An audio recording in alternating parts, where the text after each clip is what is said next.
এখন আমি বর্তমান অবস্থান করতেছি চট্টগ্রাম সাতকানিয়া বন্যার এখানে যেখানে পরিমাণ পানি উঠেছে সেই জায়গাতে আমি অবস্থান করতেছি। তো আমরা যেসব পাক করেছিলাম সেই বিরিয়ানির প্যাকেটগুলা বিভিন্ন জায়গায় বিতরণ করা হয়েছে। এখন আমরা এই সাতকানিয়ার থেকে বাঁশখালীর উদ্দেশ্যে রওনা হচ্ছি।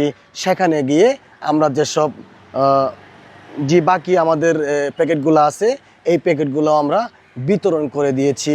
তো আমরা চাই আপনারা যে যেখানে আছেন সেখান থেকে চট্টগ্রাম বাঁশখালী এবং কি সাতকানিয়া বা বিভিন্ন জায়গাতে আপনারা এগিয়ে আসুন।